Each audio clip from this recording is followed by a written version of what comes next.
So here we are on Facebook, and the first tool we're going to go over is the Add Facebook Friends feature. Now, before we actually get into adding Facebook Friends, it's important to understand that the software was designed to mimic natural behavior patterns. So whatever you would manually do on your keyboard naturally, the software is going to automate that process. But nobody would naturally send out, 100 friend invites in 60 seconds. So the software is not going to do that. All that's going to do is get your account flagged, get you blocked, get you shut down, all the stuff that we don't want to happen, right? The complete opposite. So to add Facebook friends, first thing we need to do is we need to find content that our ideal customers, our ideal prospects, clients are engaging with. The more relevant the content to what you have to offer, the better higher quality the audience is going to be.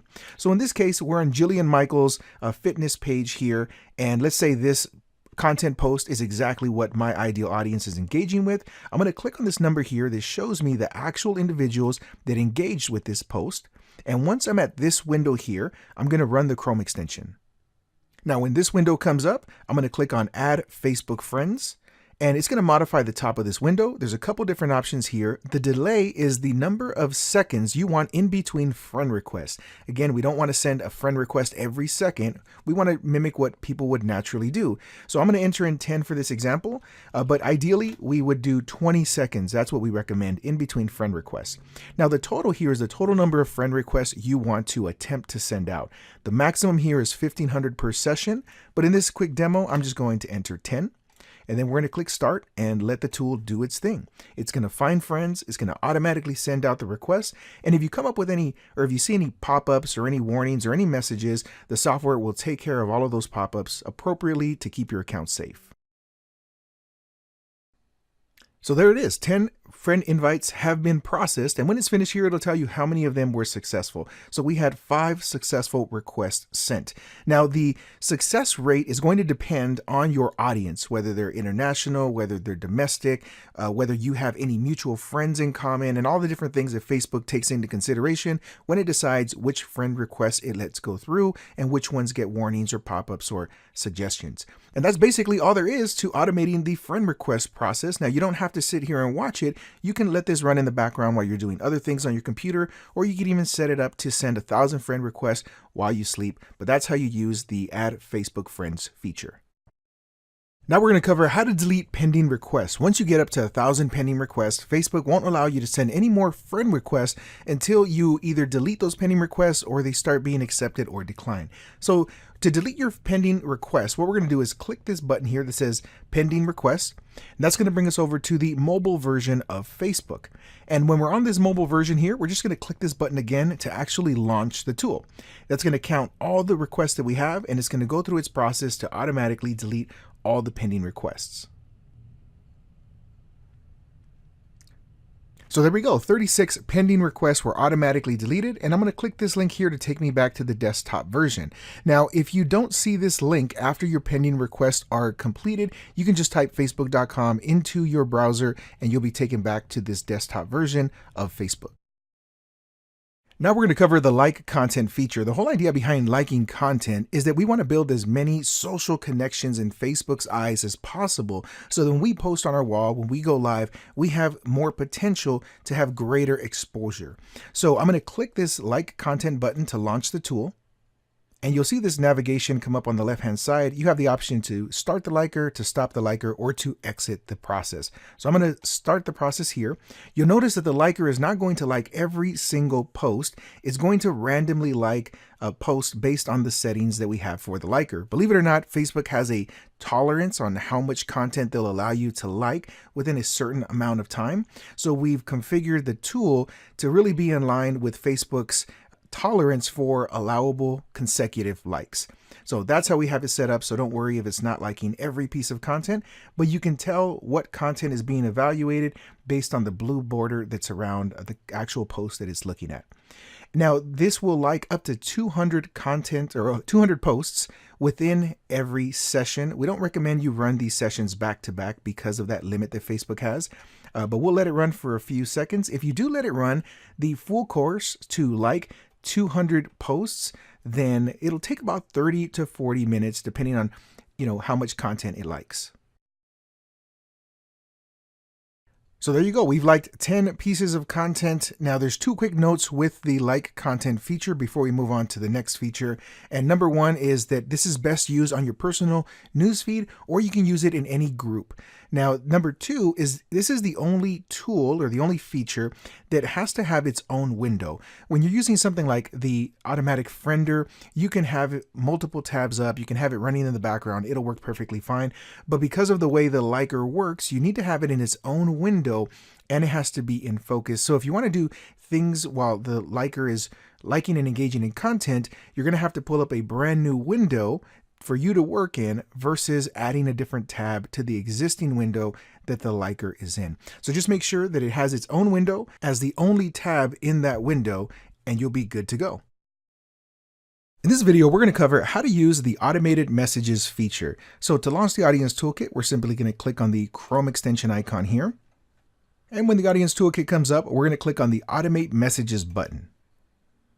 Now that's going to take us over to the mobile version of Facebook chat. And when you're on this mobile version here, we're going to click this automate messages button one more time. Now a few different pages are going to load after you click that button. And then ultimately you're going to get a toolbar here with two different messaging options. And you'll see the mobile version of Facebook chat again in the background. So once you're to this page and you have these two options available, you can message by sending a broadcast to selected friends or only message new friends. Now we're going to show the demonstration on messaging new friends in this video tutorial, but first I'll go over the broadcast to selected friends feature. Now before I do that, I want to clarify how a new friend is defined when it comes to automated messaging. So a new friend is defined as somebody who you are connected with on Messenger, but there has been no chat dialogue between you. So you haven't sent them a message, they haven't sent you a message. The only message is the system generated Facebook message here that says, say hi to your new Facebook friend with their name, or it says something like you are now connected with so-and-so on Messenger. And this system generated message may change from time to time, but as long as there is no dialogue in between you and your newly connected friend, they are going to qualify as a new friend. So let's look at the first example up here. This person was just added to this Facebook profile this morning, and they sent me a message about 4 hours ago that says hi. Now, even though they were just added to my friends list and we were just connected this morning, they would not qualify as a new friend when it comes to automated messaging because they've already sent me a message in our chat. Now, the second person here just has this system generated message, so they would qualify as a new friend when it comes to automated messaging. So I hope that makes sense, but it's important to understand how a new friend is defined. Now, when we click on broadcast to selected friends, you're going to see a bunch of different options here. Now, it's important to note too that when we're sending automated messages, group chats are excluded automatically from the messaging. So you can't automate a message to group chats. If there's more than one person in a chat, it's just going to skip that chat when it comes to sending the messages. So the first thing you need to do is you need to select how many messages you want to send. So message up to, and here you enter in the number of messages you want to attempt to send. Now currently the limit is 100 messages per session. You can run multiple sessions, but we generally don't recommend running multiple sessions per day because the 100 limit in our testing is kind of where we have found the tolerance to be for most accounts. Now every account is different, so the tolerance for every account is going to vary significantly, but in all the accounts we've tested, 100 is pretty close to the limit for most accounts when it comes to automated messaging. So that's why we have the limit of 100 here. And that may change based on further testing and when we find out what Facebook tolerance is and how Facebook is changing their tolerance for automated messages. So choose how many messages you want to attempt to send, and then you have to choose before or after a certain timestamp.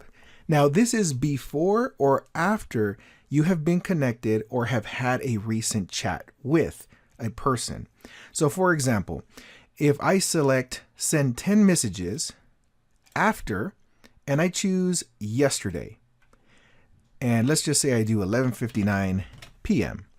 So this is going to message up to 10 people who I have had conversations with or I have been connected with on Messenger after yesterday at 11:59 p.m., which is essentially all day today. They would qualify to receive these messages. So if I wanted to send a message to anyone who I've talked to today, this is the setting that I would use. Now, if I don't want to message anyone who I've talked to so far today, then I would do send 10 messages to anyone I have connected with or had conversations with before this timestamp. So anyone who I've talked to today would not qualify based on these settings. This would only look for people who I have had conversations with or been connected with before yesterday at 11:59 p.m. So that's how we draw a line in the sand as to who we want to message based on a timestamp. So I hope that makes sense. Two quick important notes. If you look over here on the right-hand side, you'll see a timestamp of, like, this message was sent to me 4 hours ago. I was connected with this person 4 hours ago. Here's 5 hours, here's 5 hours. Now, this is not always 100% accurate.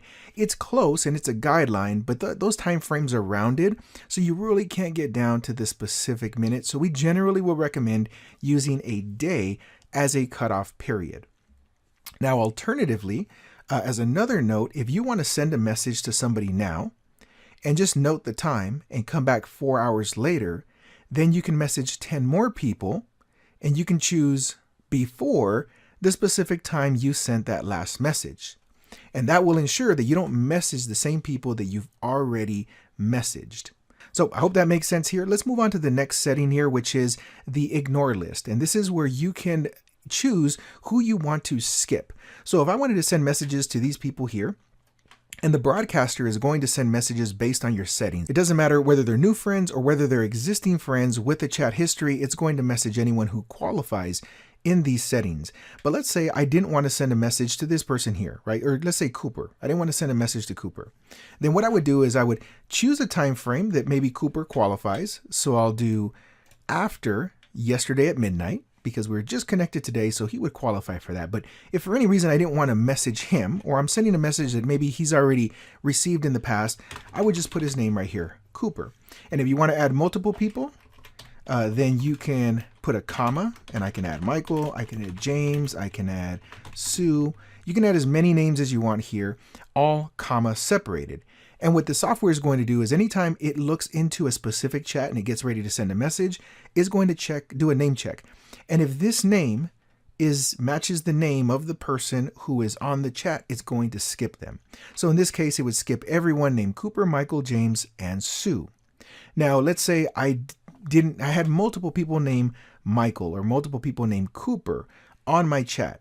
This is going to ignore every Cooper that there is. So if I wanted to just say ignore Cooper Smith, then I would put Cooper Smith and a comma. So now it's going to look for the first and the last name. So it's going to look for an exact match. Whatever you enter in here, it's going to check the name. And if that matches, then it's going to ignore that person and not send a message. So in this case, everyone else named Cooper would receive a message, but Cooper Smith would be the only one who would be skipped. And it works the same for last names. So if you want, you can go ahead and just put Smith. And now anyone who has the last name Smith would be skipped when we send our messages. So that's how the ignore list works here. And the next thing we have to do is add messages. So you can add multiple messages by clicking this plus button here. You can remove messages by clicking the minus sign. And we highly recommend adding multiple messages because when it comes to messaging, we don't want to run the risk of Facebook thinking that we are spamming and sending the same exact message over and over and over again, which is commonly associated with spam. So let me type in a few messages here and then I'll show you exactly how this works. Okay, so here we have 3 different messages. Now, when you add multiple messages, the software is going to randomly choose one of the messages to send to each recipient. Now, the first message is very generic. Hey there, thanks for connecting on Facebook. The second message uses a dynamic placeholder here, and it's hello, first name, comma, thanks for accepting my invite, what's your business? Now, when you add a placeholder like this, we have 3 different options currently, which is first name, last name, or full name.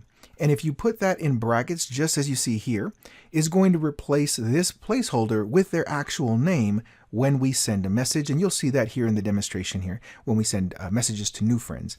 But it's going to replace that with their first name. So it's more personalized. It seems less spammy, less automated because we're adding their specific name. And then I put in a qualifier here. Sometimes I'll do something like, what's your business? Because I want to connect with other business owners. That's an audience who I can serve. Those are people who I want to connect with. And if the person I'm connecting with doesn't have a business, then it's not really the audience that I'm personally looking to connect with. So just a quick tip, you might want to add a qualifier to see who you want to spend time having conversations with. Now on the third line here, I did another placeholder. Hi, first name, great to connect with you. How are you doing? With the question mark. Now you can also add emoticons, emojis, anything you can do on a normal Facebook chat, you can add that here as well.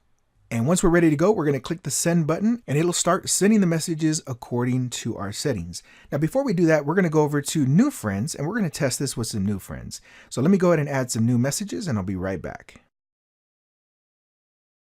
So there we go. We have 3 new messages and we are on the only message new friends option. Now, when you choose only message new friends, you'll notice the settings here change just a little bit. With new friends, we only have to include an added since timestamp. So what we're going to do here is we're going to message up to 10 new friends who have been added since, and we choose how far we want the system to go back. And again, we generally suggest going by days. So I'm going to leave this here for yesterday at 11:59 p.m., which essentially means anyone that was added to my friends list today as of midnight.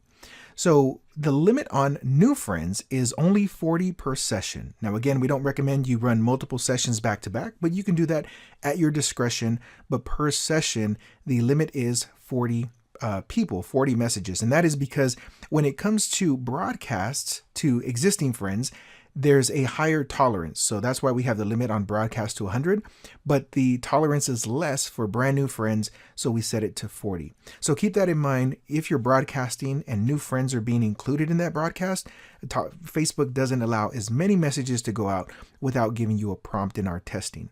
So now we're going to go ahead and run this. And when I click send, what the software is going to do is it's going to go all the way back to this timestamp. So it's going to go all the way back to yesterday at 11:59 p.m. It's going to calculate how many people qualify. Then it'll come back up to the top and start sending messages. So let's go ahead and click send and see it in action.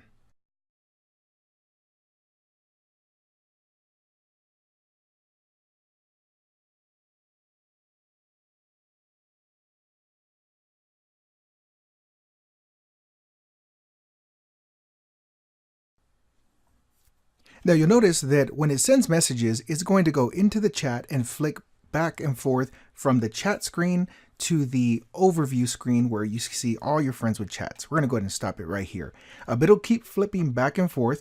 You don't see the message here, but if you refresh this page, then you'll see all the messages that have been sent. Or if you click on this chat, you'll see the message. But on this page, you don't see the updated message that was left until this page is actually refreshed. And you shouldn't do that until the messenger is done running its session. But you'll notice the first person was skipped because they were not qualified as a new friend. And down here, you can see how many were attempted or how many were processed and how many successful messages were sent. Now, sometimes you'll see the number of processed is higher than the number of sent. So if the software attempts to send a message to someone who has unfriended you that you're not aware of, or it goes into a group, then the sent is not going to be successful. So you'll still have one counted as a processed. So ideally those numbers will match, but if they don't match, it's because something happened that didn't allow the software to successfully send a message. Now, this whole process works exactly the same for broadcast to selected friends. The only difference is the settings option, but that's essentially all there is to using the automated messaging feature. And as you can see up here, we already got one response from one of our new friends. And when people start responding, all that's left is for you to continue the conversation.